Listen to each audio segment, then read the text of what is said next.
Assalamualaikum warahmatullahi wabarakatuh. Perkenalkan, nama saya Rani Aila Febrianti. Saya dari SMA Islam Anurul Tirto Yudo. Saya siswi dari kelas 11 MIPA. Saya akan membacakan cerpen yang berjudul Menggapai Mimpi. Assalamualaikum warahmatullahi wabarakatuh. Bagi yang cerah, yang tidak pernah mengizinkan mereka yang lemah untuk menjalani hidup lebih baik, yang tidak pernah memperdulikan mereka yang kotor dan menjijikkan, dan tidak pernah memandang mereka yang sedang berjuang untuk menyamai mereka, yang sedang kamu rendahkan karena kedudukan ataupun jabatan. Perkampungan kumuh yang hanya dipenuhi dengan gundukan sampah yang menjijikkan, anak-anak yang berlarian dengan baju yang sudah tidak layak lagi untuk dipakai, pakaian yang sangat kotor dan lusuh dengan wajah yang tidak pernah menampakkan kesedihan. Di kerumpulan anak-anak itu terdapat satu gadis kecil cantik yang duduk di bawah pohon sambil membawa buku yang dia ambil dari tempat sampah. Buku yang dibuang oleh pemiliknya. Dia terlihat serius untuk membuka lembaran buku tersebut agar dapat dibaca. Dia sangat bahagia karena bisa belajar dari buku tersebut. Gadis kecil yang cantik itu bernama Diva. Gadis kecil itu berumur 7 tahun, senyuman yang tak pernah pudar dari bibirnya. Meskipun dengan baju yang penuh dengan keringat yang menjadi satu tidak pernah menjadikan alasan dia untuk mengeluh. Diva memiliki keinginan yang besar, yaitu dia ingin bersekolah agar kelak dia bisa membahagiakan ibunya. Karena di saat dia berumur 4 tahun ayahnya sudah meninggal dunia. Selain itu, dia juga berkeinginan jika dia ingin membuat perpustakaan agar anak-anak kecil di perkampungannya bisa membaca. Meskipun mereka kekurangan biaya, mereka harus tetap belajar. Tapi ibu Diva tidak mendukung keinginan Diva, karena ibunya berpikir bahwa biaya untuk sekolah tidaklah sedikit. Ibunya tidak memiliki biaya untuk menuruti keinginan Diva, karena yang dipikirkan ibunya hanyalah bagaimana bisa mencari uang dan mendapatkan sesuap nasi. Setiap hari ibunya hanya terus menyuruh Diva untuk memulung sampah.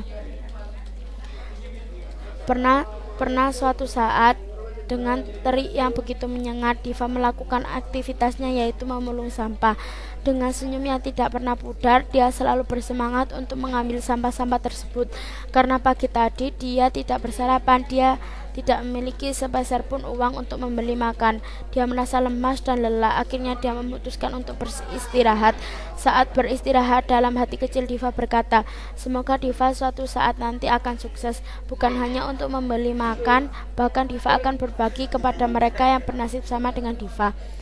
Pagi hari ini Diva berangkat dengan bersemangat. Dia berkeinginan mampir ke sekolah yang biasanya dia lewati ketika pergi memulung. Meskipun setiap hari dia harus mendapat bentakan dari ibunya, Diva selalu tersenyum menanggapi ibunya. Dulu ibu Diva adalah orang yang sangat sabar dan lemah lembut, tapi ibunya berubah sejak ayahnya meninggal.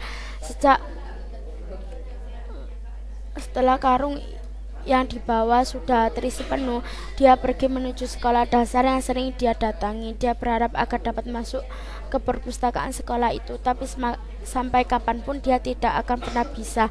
Begitu senangnya Diva bisa melihat jajaran buku yang tertata rapi. Meskipun hanya bisa melihat dari gerbang, Diva sudah senang. Pasti jika dia masuk ke sana, dia akan diusir oleh penjaga. Diva memutuskan pulang setelah mampir ke sekolah tersebut. Di sore hari, Diva meminta izin kepada ibunya agar sore ini dia tidak pergi memulung. Karena siang tadi Diva mendapat hasil yang banyak, dia diperbolehkan untuk tidak pergi memulung. Diva ingin membaca buku-buku yang ia dapatkan dari hasil memulung tadi siang. Keesokan harinya, Diva pergi kembali ke sekolah tersebut. Sesampainya di gerbang sekolah tersebut, Diva tak sengaja melihat kertas ujian yang terjatuh. Diva pun menjawab soal yang ada di kertas itu. Ketika dia sedang asik mengerjakan soal tersebut, ada guru yang memergoki Diva. Diva terkejut. Dia meminta maaf dan mengembalikan kertas itu, lalu dia pergi untuk pulang. Sepulangnya Diva, guru tersebut terkejut karena hampir semua soal yang dikerjakan Diva benar semua. Keesokan harinya, guru yang memergoki Diva menunggu dia di gerbang sekolah, berharap agar Diva datang lagi ke sana. Tapi sayangnya Diva tidak datang ke sana karena dia takut jika dia kembali lagi ke sana dia akan dimarahi. Setelah seminggu lamanya, Diva kembali lagi ke sekolah tersebut. Benar yang dia duga, guru yang memergokinya ada di sana. Guru itu datang kepada Diva. Guru itu kagum karena jawaban Diva hampir semuanya benar. Guru itu menawarkan sekolah gratis kepada Diva, dan Diva mengajak guru itu ke rumah Diva meskipun mereka pun berdua berjalan kaki menuju rumah Diva. Dalam keadaan yang sangat gembira, Diva ingin menceritakan pada ibunya. Belum selesai Diva bercerita, ibunya sudah memarahi. Jika Diva bersekolah, biaya yang dikeluarkan akan bertambah banyak meskipun itu gratis. Dan juga tidak ada yang membantu ibunya memungut sampah untuk mencari uang. Diva bersedih karena tidak diperbolehkan sekolah oleh ibunya. Lalu guru tersebut meyakinkan ibu Diva bahwa sekolah sangatlah penting bagi anak seumuran Diva. Masa depannya masih sangat panjang dan ibu Diva memperbolehkan Diva untuk bersekolah. Diva sangat senang mendengar perkataan ibunya. Keesokan harinya, Diva pergi berangkat sekolah. Sejak saat itu, ibu Diva sadar bahwa masa depan Diva sangatlah penting. Karena kerajinan dan kepandaian Diva, dia selalu bisa mendapatkan sekolah gratis. Saat ini Diva kecil sudah tumbuh menjadi wanita yang sukses. Dia sudah masuk perguruan tinggi dan bisa mewujudkan keinginannya, yaitu membangun perpustakaan di perkampungannya. Ibu Diva sangat bangga. Diva benar-benar bersungguh-sungguh untuk mewujudkan mimpinya. Sekian, terima kasih. Wassalamualaikum warahmatullahi